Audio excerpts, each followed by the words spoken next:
I thought today we could work on the pennies.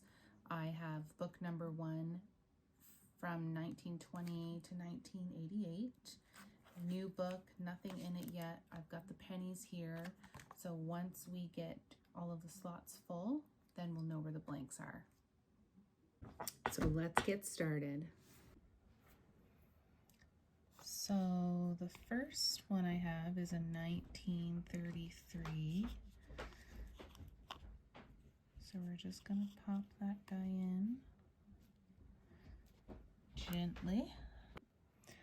Oh, I went backwards. We had a 1932 in there. Good. I do have some of these ones, but I purchased them from a coin shop.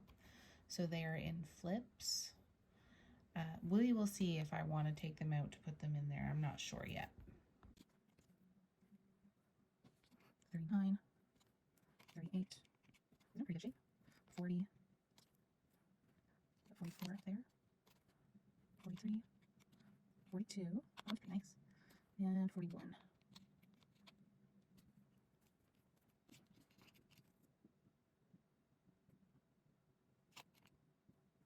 49.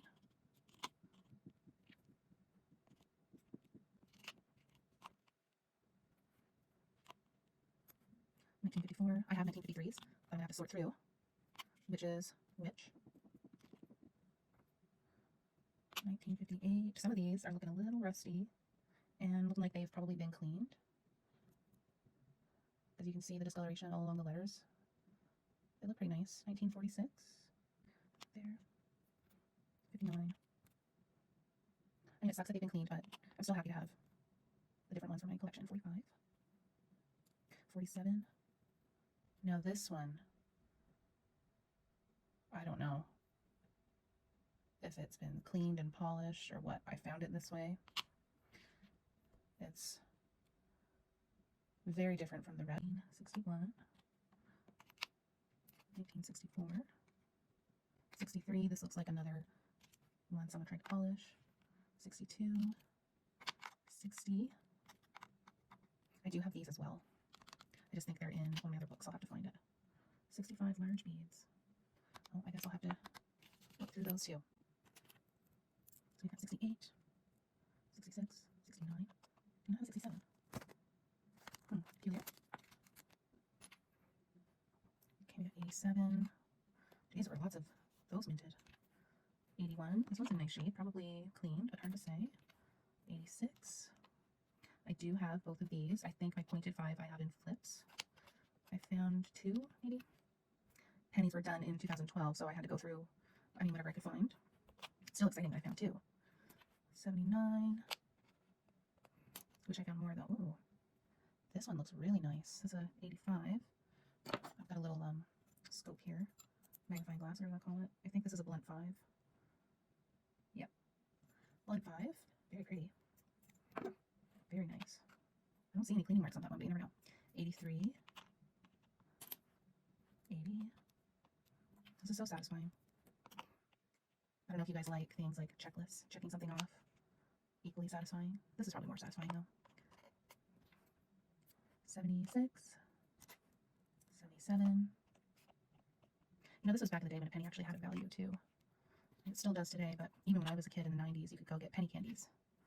It's just not a thing anymore. 70 and 71. All right, I'm gonna put those in. So here's my bag of 1960s pennies. I'm gonna have to dig through and find all my 1965s and find, what is it, the small bead variety. Hopefully I have one. One of the goals for my collection is to organize all of my coins in rolls, so I can have 1960 in a roll, etc. That would make quick work of this, but now I've got to go through and find all the 1965, so I will be back. These are the 1965s I found so far. I could start looking, but I'm going to continue going through the bag. I'm only like a third of the way full. I had no idea that that many pennies were shoved in that bag, but the search continues.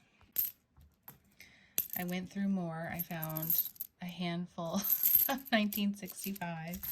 The first one I pick up out of that pile is a small bead variety. So that was quick and easy. I don't know if you'll be able to see on the camera. No. Okay, so that A right there is pointing to the left of one of those dots, and that indicates it is of the small bead variety, whereas the large bead variety, the A is pointing to the right side of one of those beads. That's one way to look at it.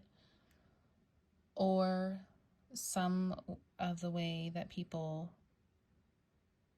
can tell is the point of the A is going directly towards the center of one of those beads, but I find the left and right side easier for myself. It just seems to be more accurate. So I now have a large and a small bead variety for 1965 to put in the book. Okay, here's my pile of 1953. So I'm going to look at all of these and see which one is shoulder fold and which one is the non-shoulder fold.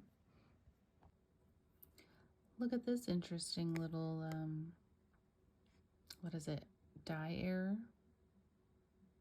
I don't know the lingo very well yet. I just like looking at coins, but I'm looking at the 1953s to see the shoulder fold, no shoulder fold, and I came across this. Has anyone seen that before?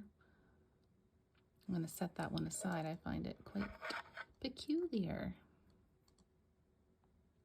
But yeah, if you've seen something like this, please share. I'd love to know if anyone else has found something similar. Okay, so I've gone through all of those, and I believe that I've found clear examples of each. I've got 2 of the shoulder fold, which is the less common 1953 penny, and I've got 2 clear no shoulder fold, which is the more common. And one of the ways that you're going to be able to tell is the eye is very slim, and what I'm seeing is that it points directly to a dentricle. I don't know if that's always the case, but look how slim that is. And then we're going to go to the non-shoulder fold and look at the flare in the eye, and it's going in between. So we've got 1 of each now for our book. Thin eye and a flared eye. All right, you guys, we're finishing this video, rounding off. We do have this. It's in a coin flip. I also have these 2. I do not have 22 to 25. I have a 26. I have 29. I have these 2, obviously these 2. I have a 34, 35, and 37. So I'm only missing a couple. Hopefully we can find those along the way. Pennies aren't as easy to come by anymore, but you just never know. And the ones that I'm missing are very low mint, so that makes it even harder, but we shall see. Thank you for joining. Bye.